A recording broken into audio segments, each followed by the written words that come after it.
Oregon and Washington are set to square off on Saturday. The battle of the one loss versus the two loss, a big, big rivalry game that a lot of people are anticipating to be very close. I personally don't think it will be. I think when Oregon played UCLA, I predicted that score to be 45-30, ended up being, or 45-35, ended up being 45-30, I believe. That's kind of exactly how I see this game going. Washington is going to score a lot of points.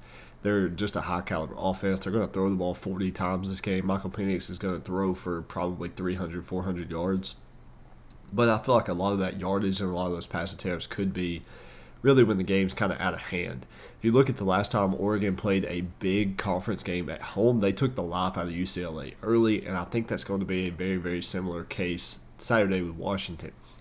Largely in part to this guy, Bo Nix. This guy has been absolutely lights out since that Georgia game. He's came into a new environment, and he's pretty much taken over and made Auburn fans kind of realize, like, hey, maybe Bo wasn't the problem. Maybe we got bigger issues here. They fired Brian Horson. They got a new AD coming in.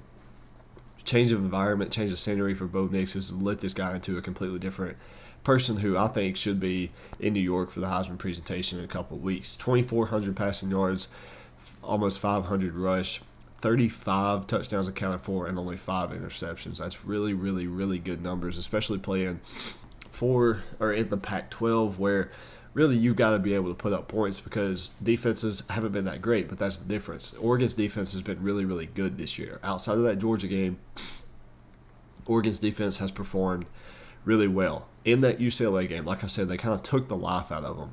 And outside of that game, I think their last 5 games, the UCLA 30 points is the most that Oregon has given up.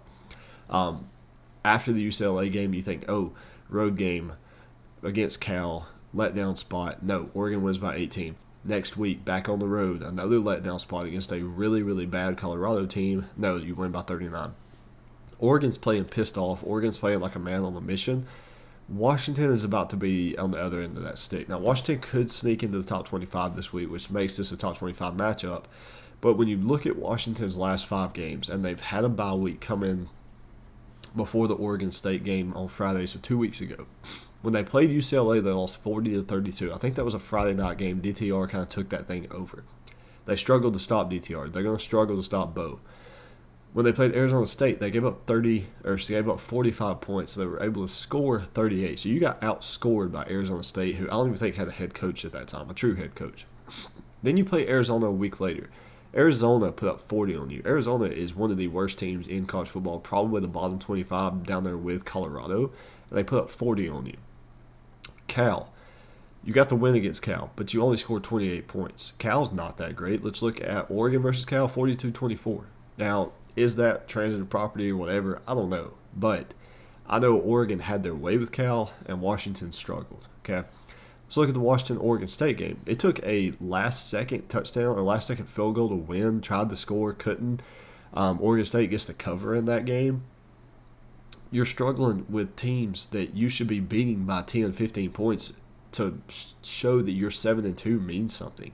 Washington just hasn't had it. Now, Michael Penix, 3,200 yards, 23 touchdowns, 5 interceptions. Talua Papa, 476 yards, 6 touchdowns on 92 carries. Those are really good stats. Odunze, 858 yards receiving and 6 touchdowns. That's absurd. Problem is if Oregon is able to run the ball against you and not let Penix on the field, I told you he's going to throw it 40 times. Like I said, I think a lot of that's going to be garbage time. I think Bo and Oregon are just going to run it, have their way running the ball. I mean, Washington's given up 117 yards on the ground, 237 through the air. Oregon is technically allowing more yards, but the difference is when Oregon gets in the red zone, they shut teams down. They're like I said, and a lot of those yards come with that Georgia game too. 10, 24, 30, 22, 27. You're not going to beat Oregon if you can't score over 30 points. And even UCLA couldn't beat them while scoring 30. Back-to-back road games are coming back home. Now, is that a letdown spot? Back-to-back big road wins coming home to play a good football team? I don't think so. I think Oregon's too pissed off. I did a video last Sunday, can Oregon make the playoffs? I think so. I think Oregon has to get past Washington. Oregon's going to be up for this one. Then you got Utah at home. Okay.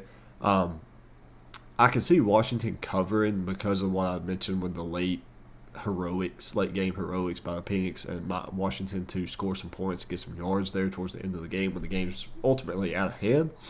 But then you got to play Utah. That's going to be a tough physical game and kind of low scoring. Then you go on the road to Oregon State. So, do I think Oregon finishes this season 11-1? Do I think they go play UCLA or USC in the conference championship? I think so. But this Washington game should be relatively easy for them. If they can take Washington out of it early, Oregon should walk away with a win in this one. Let me know in the comment section how you guys see this game going out. Be sure to hit that subscribe button. We're on the verge of 300. I think we're at 299 at the time of me recording this video. Thank you guys, and I'll see you guys next week.